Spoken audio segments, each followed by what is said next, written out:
sebelum duduk coba toleh kanan kirinya kasih salam. Hai, Tuhan Yesus memberkati. Iya, silakan duduk Bapak Ibu. Shalom. Bagaimana hari ini? Luar biasa. Ya, senang sekali saya bisa kembali lagi di tempat ini selama seminggu kemarin pelayanan di luar kota. Dan Tuhan memberikan tanda bahwa kita ini harus segera untuk siap-siap. Bukan berarti harus siap-siap secara fisik saja, tetapi ada hal-hal jasmani dan rohani yang harus kita siapkan. Ketika saya pelayanan minggu lalu, gembala gereja setempat, dia berkata bahwa sekarang ini sangat banyak godaan. Baik itu dari teman, baik itu dari keluarga sendiri. Bahkan yang parah adalah dari sosial media.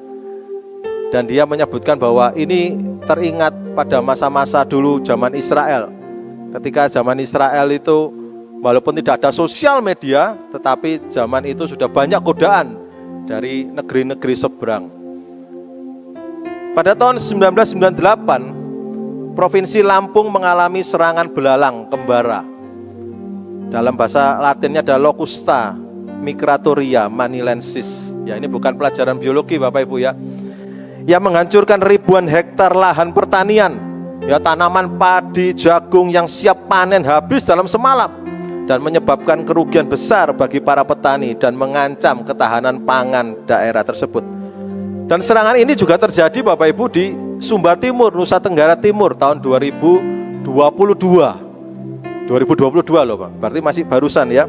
Menyebabkan gagal panen dan krisis pangan. Dan serangan belalang ini bukan hal baru dalam sejarah manusia.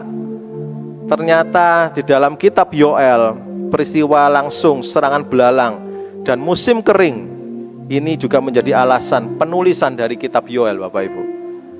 Serbuan belalang dan musim kering itu merupakan perpaduan yang menghancurkan hampir setiap lapisan masyarakat Yehuda, bahkan sampai saat ini. Kalau belalang itu wabah, sedang jadi wabah, wah itu bisa ribuan ya, ribuan mile itu bisa hancur kena belalang Bapak Ibu. Dan peristiwa ini terjadi sebagai apa? Tanda kehancuran ekonomi, tanda sebuah krisis besar yang menimpa bangsa Israel. Dan Bapak Ibu, terkadang kita menilai sebuah tanda zaman itu hanya dari segi fisik.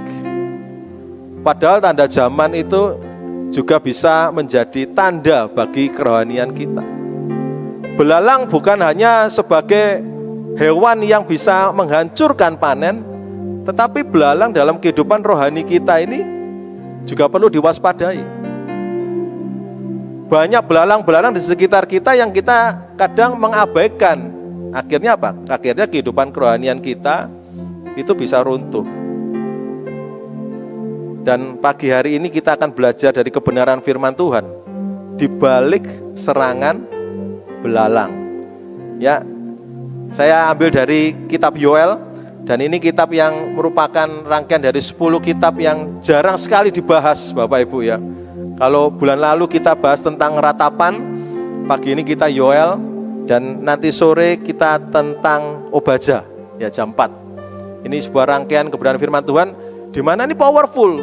Kita jangan lengah sebagai orang-orang yang percaya dalam iman Kristus, terus kemudian kita seenaknya lengah.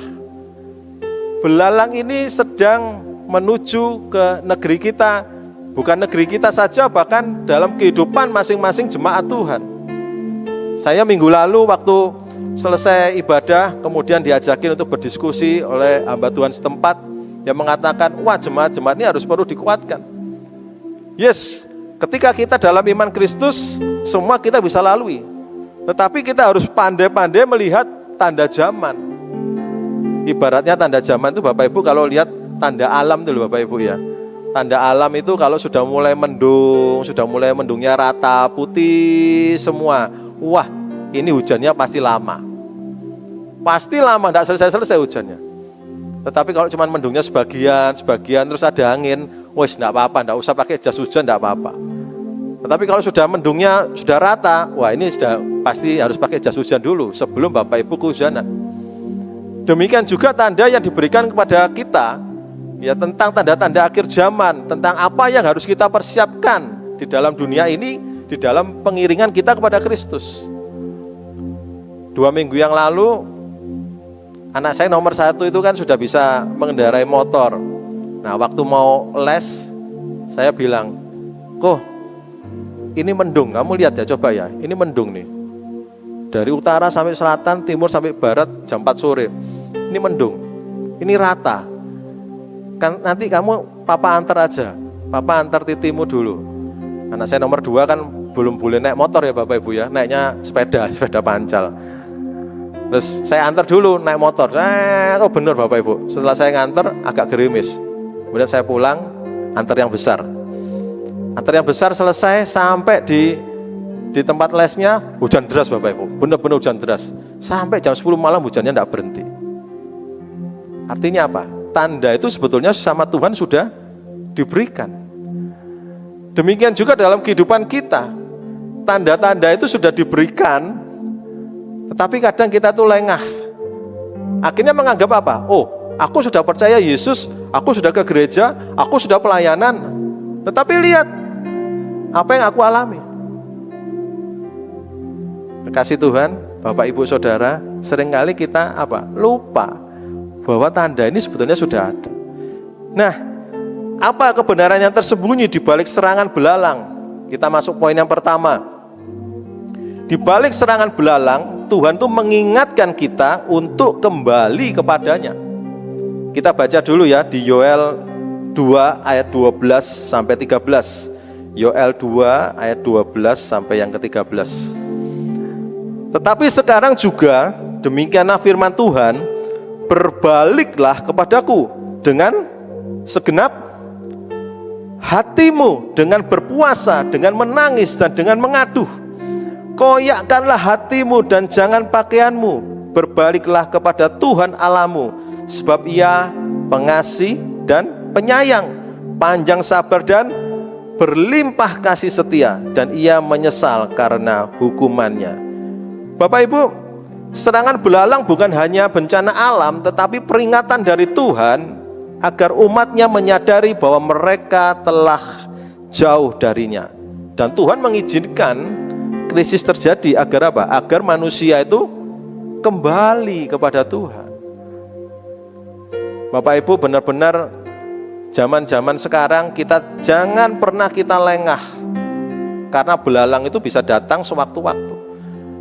Kita bisa lihat itu ya, informasi di media sosial dimanapun, itu ada pabrik baru yang PHK, pabrik apa? Yang tutup? Ada yang tahu? Apa? Sritex. Setelah Sritex Pak, ada yang paling baru lagi Pak, Yamaha. Bukan Yamaha motor, Yamaha musik. Itu pabrik besar yang sudah bertahun-tahun, PT Sanken. Bapak Ibu lihat, perekonomian kita gini loh. Kita mengiring Kristus, yes, iman, yes. Tapi kita harus membentengi diri.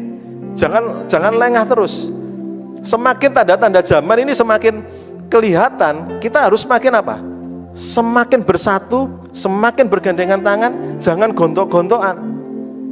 Ayo satu visi semua. Sritex sudah berapa? 10.000 ya? 10.000 orang. Belum yang Yamaha ini, ada 2 pabrik kalau tidak salah ditutup yang di Indonesia. Dia hanya akan produksi kalau tidak salah 1 di Jepang, 1 di Thailand. Banyak sekali Bapak Ibu. Ini peristiwa semakin belalangnya sudah masuk kemana-mana. Indonesia sudah sedang diserbu belalang. Saya tidak menakut-nakuti, tapi apa? Mari, ayo kita bergandengan tangan.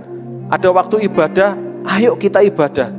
Ada waktu berdoa, di sini ada doa malam ya, Pastor Felix ya. Ayo datang. Doa. Lihat itu Bapak Ibu ayatnya ya. Apa tadi? Ayat yang ke-12, Yoel 2 ayat yang ke-12. Coba lihat. Berbaliklah kepadaku dengan segenap hatimu, dengan berpuasa, dengan menangis, dengan mengadu.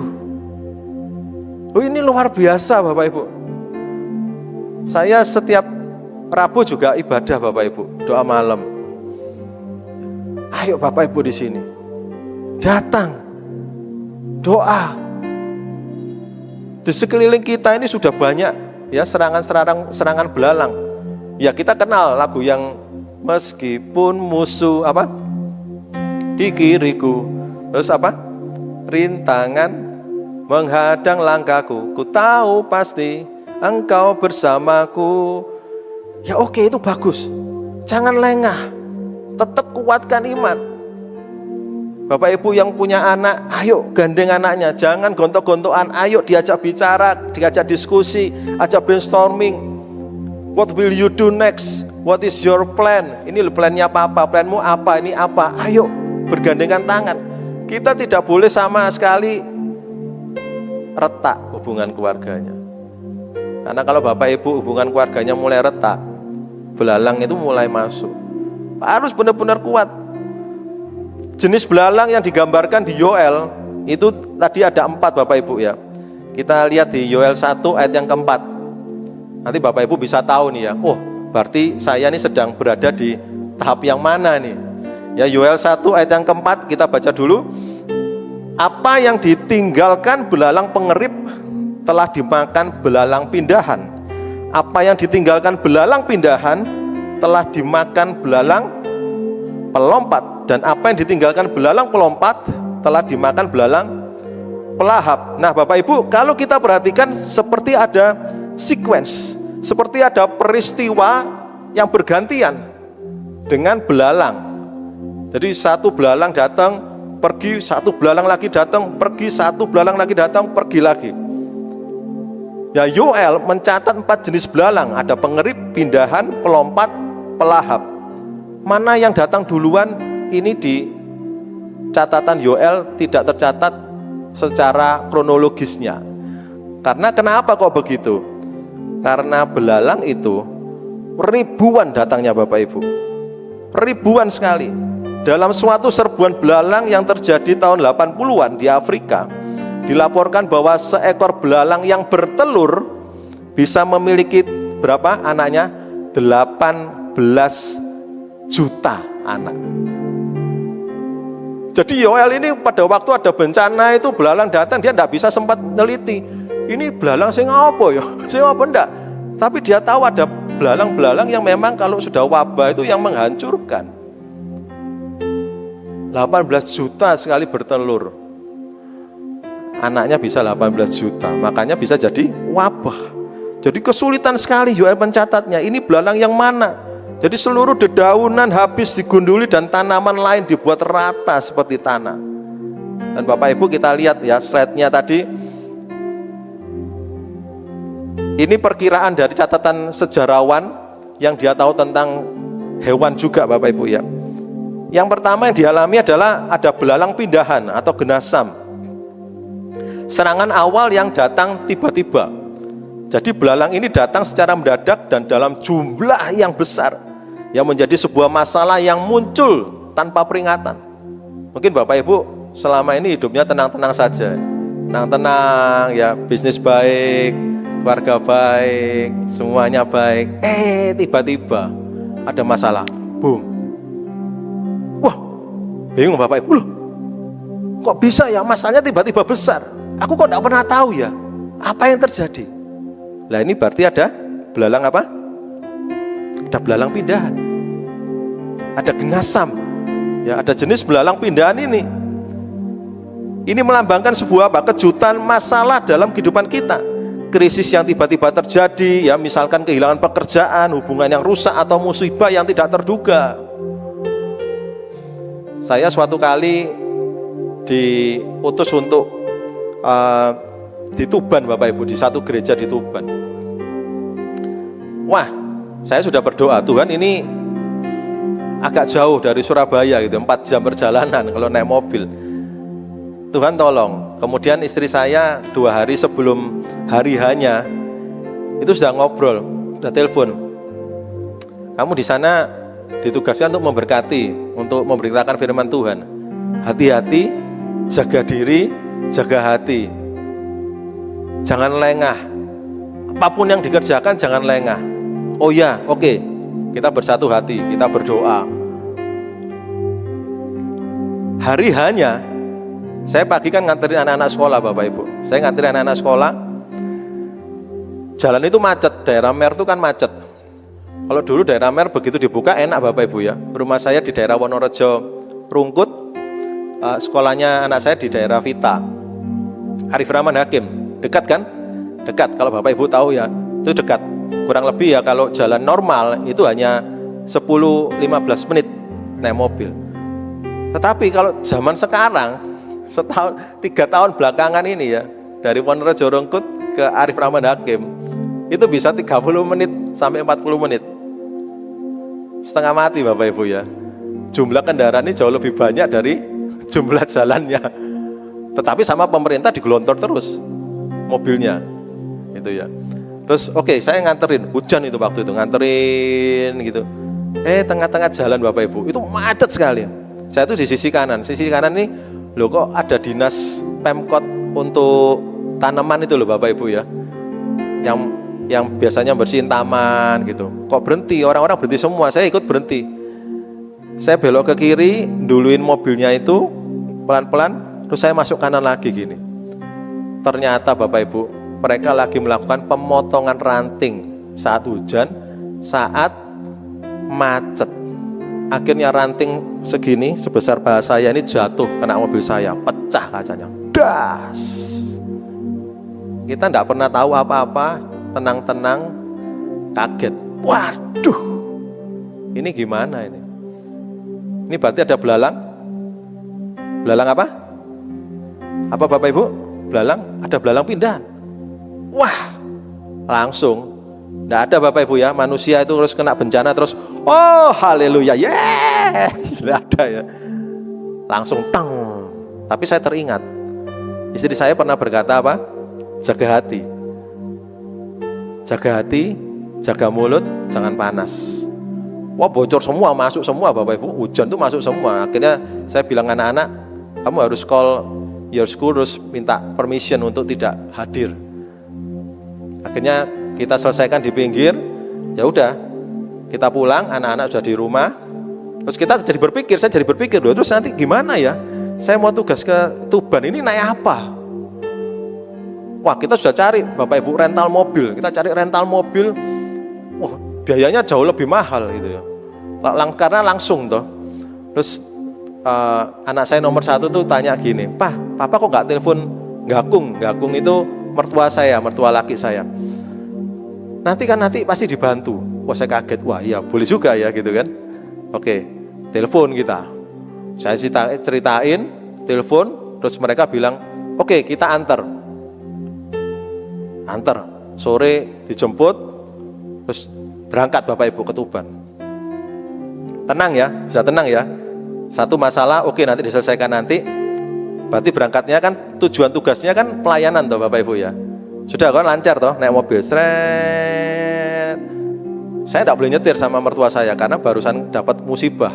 Takutnya nanti panik dan sebagainya, tambah tidak jadi pelayanan, disetirin Bapak Ibu. Saya duduk di tengah sambil nyiapin khotbah, terus kita memuji Tuhan di situ, tenang-tenang, santai sudah. Wah ini harus dingin, wah harus benar-benar dingin Bapak Ibu. Di tengah jalan hujan, kurang lebih perjalanan kurang 1,5 jam. Wiper kanan copot, prak, waduh, kok 2 kali Bapak Ibu, wiper kanan tuh bisa copot. Wah kita langsung, wah ini saya langsung tolet jam gini, wah ini gimana nih? Saya sudah di WA sama panitianya di sana, Pak Bapak sampai mana? Wah iya nih sampai saya lupa daerahnya, ini kurang lebih masih 1,5 jam. Oh ya sudah Pak, kami tunggu ya. Ibadah mulai jam berapa? Ibadah mulai jam 5. Oke, saya tunggu Pak. Oke, terus gimana nih ya? Wah, wiper kanan copot kan enggak kelihatan Bapak Ibu. Nyetir memakai wiper kiri aja enggak bisa kan, kaca pasti baret. Wipernya copot, tinggal gagangnya gini. Akhirnya kita minggir. Papa saya minggir. Wah, gimana caranya ya? Ya udah, yang kiri dipindah ke kanan. Ya, kiri pindah kanan. Kita turun, buka payung, hujan-hujan, pindah. Yang kiri saya lepas, dipasang ke kanan, setengah mati Bapak Ibu, enggak bisa. Pasang, waduh kok enggak bisa. Langsung saya secara manusiawi akan berpikir, wah kalau gini caranya bisa terlambat toh. Saya tak naik Gojek aja. Saya mau manggil Gojek, terus saya berangkat gitu, nanti biar istri dan keluarga bisa nyusul. Nah terus akhirnya mau seperti itu, sudah masang-masang, dari belakang Bapak Ibu ada bapak sama anaknya naik motor, naik motor, seren dekatin kami. Pak, bapak perlu dibantu dah, gitu. Saya tanya, loh Pak, bengkel terdekat di mana? Bengkel terdekat masih 5 kilo lagi Pak. Langsung pucat Bapak Ibu. Ya walaupun saya ini isa khotbah ya Bapak Ibu kemana-mana, hamba Tuhan, tapi kena gitu ya pucat loh. Tidak ada orang yang kuat terus, oh haleluya, yes 5 kilo. Tak pucat langsung, waduh ini 5 kilo gimana nih. Terus orang ini nawarkan gini, saya bantu Pak ya, saya tak pasangkan ke yang kanan, karena memang cukup sulit ini, sudah agak tua gitu loh. Terus dia coba Bapak Ibu, coba pasang, kok ya sulit, mateng. Ya apa ini ya? Oh Tuhan, ya apa nih Tuhan? Wis, aku enggak tahu wis, pokoknya ini aku tugas, aku harus jaga hati. Ini belalangnya datang lagi tuh, serbu lagi. Tiba-tiba Bapak Ibu dari belakang ada mobil. Mobil Toyota apa saya lupa, sedan gitu. Turun jek, orangnya pakai kopiah. Turun orangnya. Pak, Bapak butuh ini ya? Tahu Bapak Ibu apa yang dibawa? Wiper yang dibawa. Wih, kaget kita. Wah, Tuhan kirim malaikat ini pakai kopiah. Wiper dibawa. Oh ya Pak, kita butuh. Terus kita tanya, Pak ini berapa Pak? Sudah, Bapak enggak usah bayar, pakai aja. Akhirnya Bapak Ibu ya, sampai di Tuban tidak terlambat, wipernya utuh. Karena apa? Ini loh pertolongannya Tuhan. Amin. Utuh Bapak Ibu wipernya kita. Siapa yang nyuruh orang bawa wiper? Tidak ada Bapak Ibu. Saya kesaksian di sana, gembala setempat mengatakan, ya kalau ada belalang datang dalam kehidupan kita, bertobat, tundukkan diri, berpuasa, jangan malah gontok-gontokan. Seringkali kalau kita ada masalah Bapak Ibu, apa yang terjadi? Gontok-gontokan, suami istri gontok-gontokan. Lu sih gak mau nurut gua, ya lu juga gak mau nurut lah. Kalau sudah seperti itu, kita gak bisa tenang. Ayo satu hati. Anak-anak juga seperti itu. Kalau anak-anak sedang dinasihati orang tua, ayo diam dulu, jangan dibantah.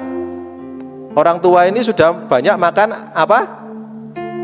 Apa Bapak Ibu?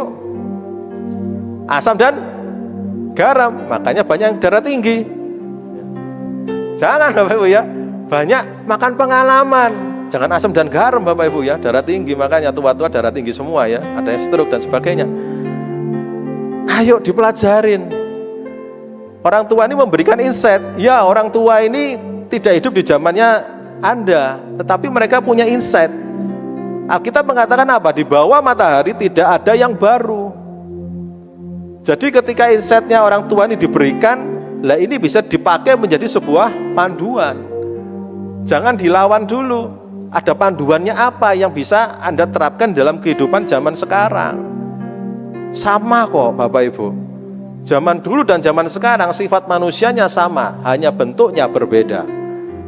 Kalau zaman dulu Bapak Ibu nggak ada zaman sosial media, kalau ngerasani orang itu pergi nonggo ya toh, pergi konco-konco sebelah ngerasani. Karena sekarang zamannya sosial media, Bapak Ibu jarang sekali melihat orang pergi ke tetangga, betul ya? Di sini ada yang masih lihat tetangganya, masih kunjungi tetangganya lain. Hampir dikatakan tidak ada loh ya. Rumah-rumah modern sudah tidak ada. Mereka gosipnya di mana? Di sosial media. Lihat tuh, sama. Jadi gosipnya itu masih tetap sama, tapi modelnya saja yang berbeda, medianya yang berbeda. Itu belalang pindahan. Yang kedua adalah belalang pelompat. Ya, belalang pelompat ini masalah yang terus meluas. Jenis belalang ini tidak hanya datang, tetapi melompat-lompat dari satu ke tempat yang lain. Dan ini menggambarkan apa? Masalah yang tidak terhenti di satu titik, tetapi menyebar dan merusak lebih banyak dalam aspek dalam kehidupan kita. Jadi Bapak Ibu kalau sudah mulai, loh masalahnya kok datang, kok belum selesai, datang lagi. Nah ini kemungkinan besar adalah belalang pelompat. Loh ini Alkitab loh yang berkata, luar biasa. Jadi kalau kita sudah mengalami hal-hal seperti itu, ingat, Bapak Ibu harus ingat, ini tanda-tandanya. Tanda-tanda ini sudah diberikan Tuhan di Alkitab. Jangan kita terus malah menghiraukan, wes tak apa-apa, tak apa-apa. Loh ini harus ada yang dibenahi. Jika kita tidak segera berbalik kepada Tuhan, masalah itu akan semakin meluas dan sulit untuk dikendalikan. Kita lihat ya di 2 ayat yang ke-12 tadi kan, berbaliklah kepadaku dengan segenap hatimu. Artinya ketika hati kita dulunya mungkin kaku ya, pemikiran kita tidak mau menerima pendapatnya orang lain. Ketika kita punya masalah, nah disitulah saatnya kita apa? Berbalik segenap hatimu. Dari orang yang tadinya sombong, jadilah orang yang rendah hati. Dari tadinya orang yang enggak mau tahu pendapatnya orang, merasa benar sendiri, jadilah orang yang ayo menerima pendapatnya orang, lebih open minded. Setiap masalah dalam kehidupan kita Bapak Ibu itu enggak kebetulan. Tidak ada belalang yang datang tanpa tujuan. Tuhan mengizinkan. Yes, Tuhan mengizinkan. Bangsa Israel diizinkan Tuhan untuk menghadapi perang dan sebagainya. Bukan terus kita duduk diam, Tuhan berperang bagi kita, terus kita tidak ikut berperang, tidak. Kita tetap dalam kondisi perang, tetapi Tuhan yang campur tangan, Tuhan yang bisa memenangkan untuk kita. Demikian juga ketika kita menghadapi masalah, ketika kita menghadapi belalang, coba lihat, koyakkanlah hatimu dan jangan pakaianmu. Hati kita ini yang dongkol sama orang, ampuni. Ya toh, jangan berselisih lah, ayolah. Ini kita sudah di ujung zaman. Zaman sudah tidak tambah baik, ayo sudah jangan berselisih lah. Mau Bapak Ibu? Beresi hubunganmu dengan orang lain. Udah jangan berselisih. Ayo bergandengan tangan, suami istri anak bergandengan tangan. Dengan rekan bisnis, ya ayo sudah jangan musuhan lah. Memang kalau sudah sakit hati, ya saya tidak mengatakan bahwa itu mudah untuk melupakan. Tapi oke lah, udahlah. Let it go, let it go. Waktunya apa? Waktunya kita berbalik segenap hati. Berpuasa, menangis, mengaduh. Yang kedua Bapak Ibu, di balik serangan belalang itu ada janji pemulihan yang luar biasa. Yoel 2 ayat 25 sampai 26. Yoel 2 ayat 25 sampai 26. Aku akan memulihkan kepadamu tahun-tahun yang hasilnya dimakan habis oleh belalang pindahan, belalang pelompat, belalang pelahap, dan belalang pengerip. Tentaraku yang besar yang kukirim ke antara kamu. Maka kamu akan makan banyak-banyak dan menjadi kenyang. Dan kamu akan memuji-muji nama Tuhan Allahmu yang telah memperlakukan kamu dengan ajaib.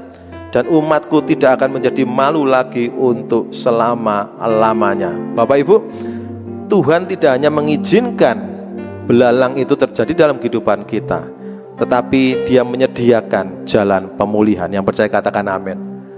Kalau Bapak Ibu sekarang sedang mengalami belalang tadi, masih 2 jenis ya, kita masih ada 2 jenis lagi belalangnya. Apa yang hilang di dalam kehidupannya Bapak Ibu karena dimakan belalang, Tuhan akan mampu mengembalikannya. Yang percaya katakan amin. Jangan terus kita putus asa. Kalau kita putus asa, malah tambah habis.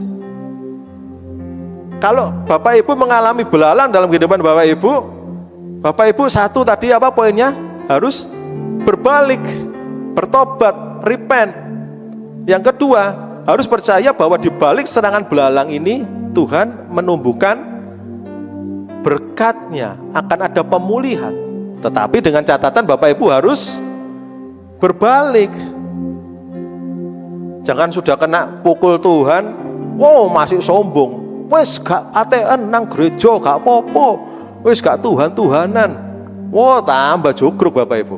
Lihat belalang yang ketiga dan keempat, coba dikeluarkan. Yang pertama tadi belalang pindahan, serangan awal yang datang tiba-tiba. Yang kedua adalah belalang pelompat, arbeh, ya, masalah yang terus meluas.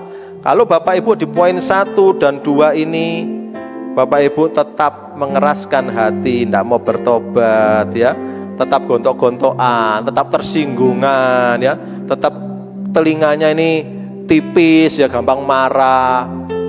Belalang ketiga ini belalang pelahap, yelek. Ini menghancurkan segala yang tersisa. Belalang ini memakan batang dan daun, tidak meninggalkan apapun. Ini menggambarkan sebuah kehilangan yang mendalam, ya, usaha yang bangkrut, hubungan yang hancur, atau malah nggak ada harapan. Yang keempat belalangnya apa? Belalang pengerip, casil.